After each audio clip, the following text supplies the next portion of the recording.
Hey guys, Merry Christmas. I wanted to wish everybody out there a safe and healthy one. Have a good time this weekend. Don't do anything that I would do. And I just wanted to share a quick video with you guys while we're before we go on holiday here.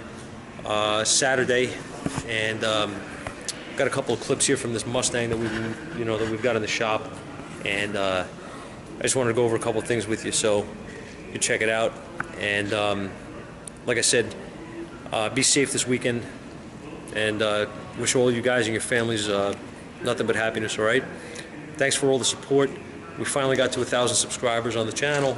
I never thought that would happen, and hopefully from here on it goes up. So guys, thanks again.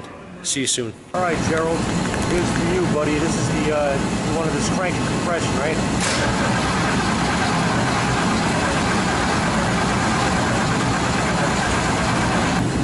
This engine, again, has not run in a very long time, guys, so we don't know the whole story, right? I mean, 25 years sitting is a long time. We have no fuel in this vehicle. As I mentioned yesterday, we have no fuel coming up to the fuel pump. I know most guys throw a pump in it, blah, blah, this and that. Yeah, it probably needs one, but here's what I want to show you. There's fuel in this tank. And I took this line off because I wanted to see if this line is collapsed somewhere that I can't see. So I blew air through the line from the front. This is completely clear now. When I tried to blow through it with the tank, with it attached to the tank, I had nothing. So what I'm gonna do for fun of it, this has to come apart, but just for fun, I just wanna see what comes out of here. I'm gonna probably get a bath of crap. Oh look, I broke through something. This is all going to have to be changed. I'm not entirely concerned here with this, but this is what happens when you have 25 years of crap laying around. All this stuff would have gone up anyway into the carburetor.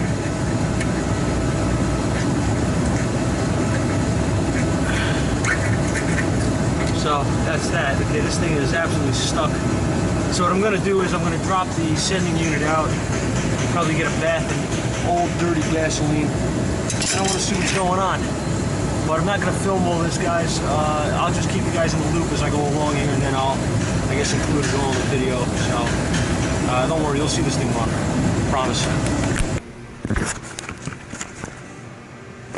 Alright, so here's our sending unit out of this Mustang. As you can see, seen better days. Oof. Yeah. So we're gonna need a sender for this for sure, and possibly a tank, even though it's new 25 years ago. That's where we're at.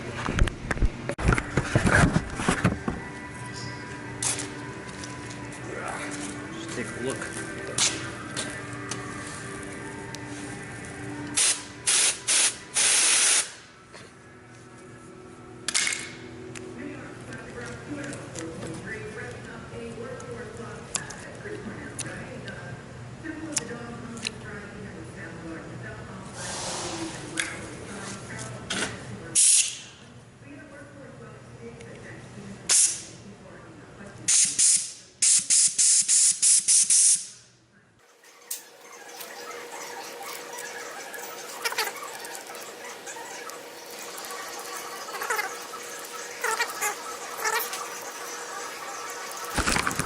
Let's see if she wants to start. Give it a little.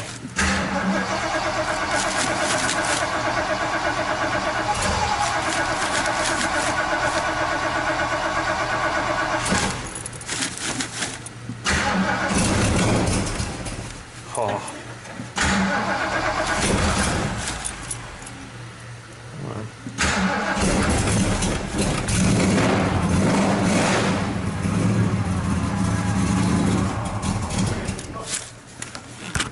Hey guys, excuse me. Well, we got this Mach 1, as I was showing you guys, and we found a couple of things going on here that were wrong with the fuel system. One is this hose here was crushed It was routed incorrectly underneath the frame here, and it's hard as a rock, obviously, and it's blocked. That was one thing. And then, of course, the sending unit. And you can see I rigged up a filter here, just a temporary setup here, just to see if this thing runs, and you know, that's where we're at. And as you can see this in this filter here, we're picking up all kinds of crud. Not as bad as I was expecting, actually. I was expecting it to be a lot worse, considering the rust in the tank and all that, but the carburetor on here is not the best. There is no adjustment, it needs to be rebuilt. And just going over the car a little more in depth, I mean, we're looking it over. It has no brakes. We have this thing, you know, this thing is completely dry, the Master, so this car needs a ton of work. I mean, you got to change everything in the braking system. I wouldn't trust anything after 25 years of sitting from dry rot, and you know, seals that are going to be bad and things like that. Lines, hoses, calipers. I would trust absolutely nothing. Wheel cylinders, whatever. So this thing needs to be completely redone as far as the braking system. Surprisingly enough, the engine still has coolant in it, and it's clean. As you can see, we topped it off, but I mean, I had this running. This engine only had 100 miles on it when it was put away. It stopped running, and what I'm figuring is that I got the whole story. What happened with this thing was he was driving it after the engine was done and this and that, and he felt like it was losing power. It just wasn't accelerating well. It was full on its face, and they were playing around, and I think, honestly, this is the problem right here. Okay, he was losing fuel pressure. He was losing volume and pressure of fuel from this kink in the line, and they gave up on it, threw it in the garage, and the thing sat there for all these years. And obviously, everything settled in the bottom of the tank from, you know, the rust over the years, and got into the sender, and you know, in the pickup, and plugged everything up in there. So obviously that, you know, caused another problem, which, you know, sitting is going to cause problems. Carburetor, I believe, was brand new back then as well. So there's a lot here, a lot going on here. This thing, we just put a set of plugs in it. I'll show you one of the old plugs we pulled out. How well you can see, that's what came out of it. So as you can see, this plug is not worn, but they are fouled. It needs work. I mean, we're going to, I don't know what we're going to do. I got it running. It runs actually pretty well, considering, like I said, it needs to be run through the carburetor. It's not great. I will fire it up for you guys one more time on a real, you know, on an actual camera here. I'll actually set you guys up back here. I'll set you up right here, so you have a view of the quarter panel. Right there. There you go.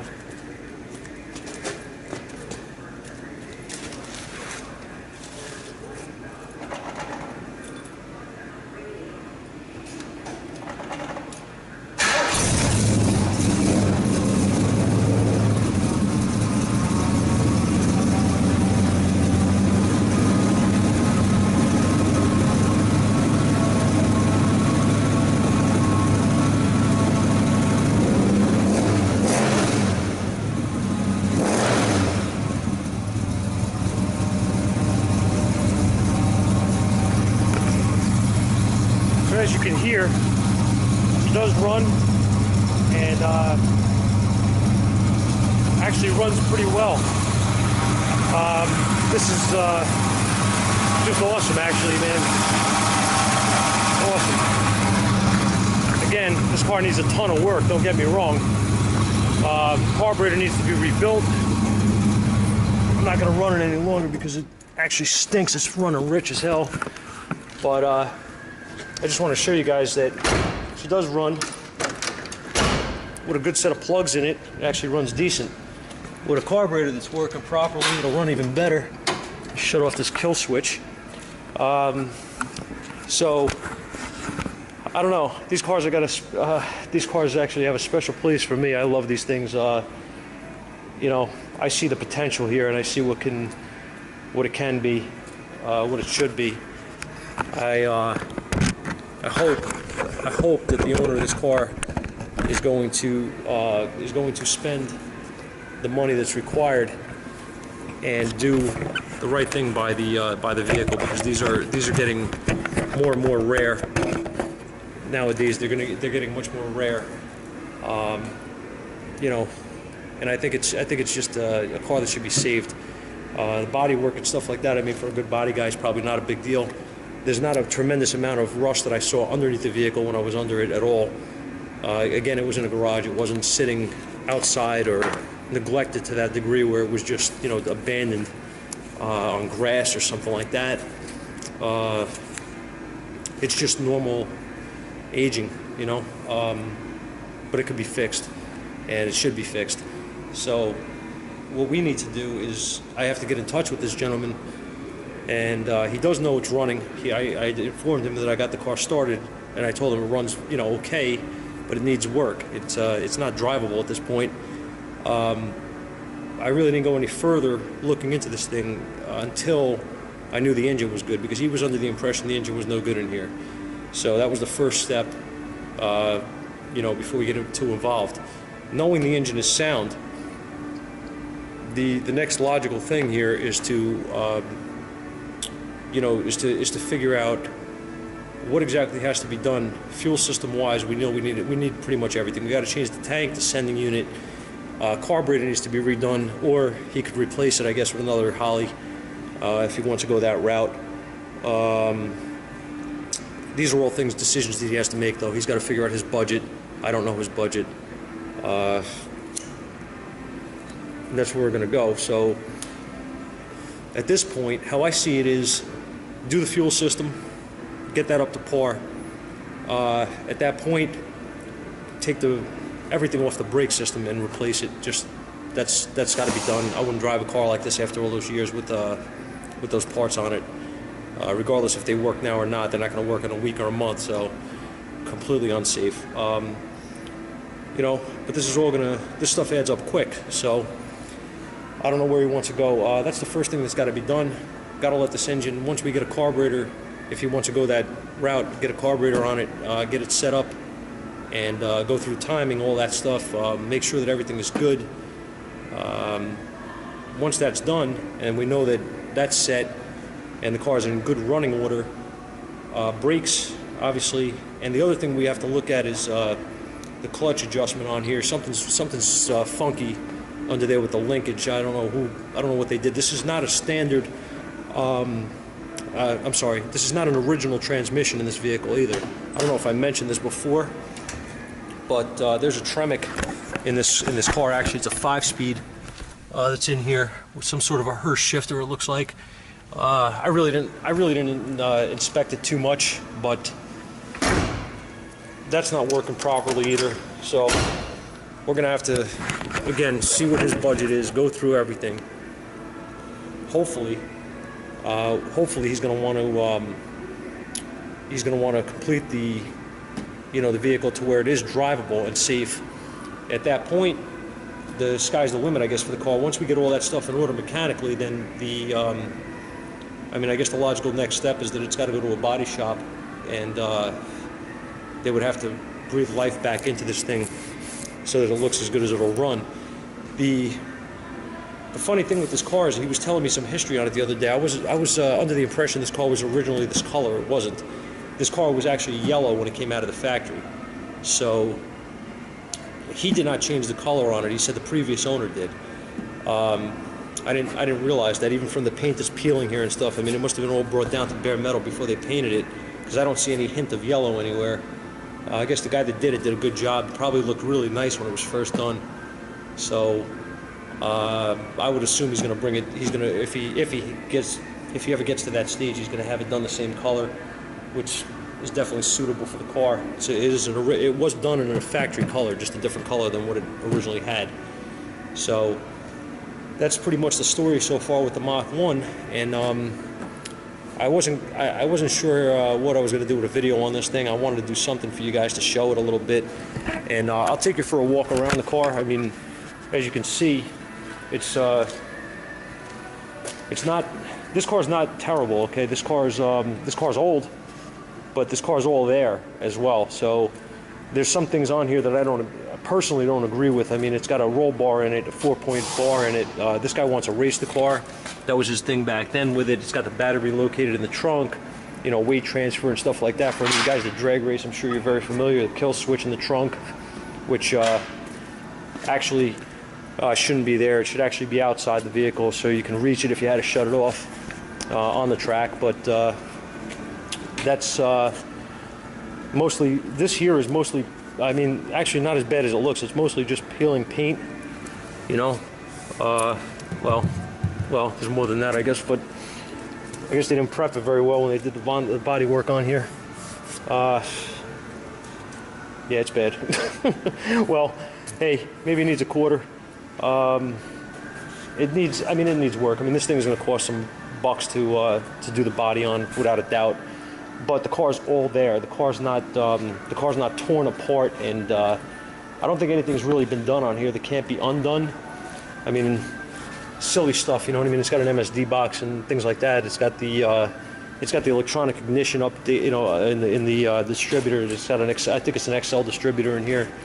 But I mean, hell, you know, it's a real Mach 1. It's not a clone or anything like that. So monetarily, I don't know what these cars are actually going for in mint condition nowadays, but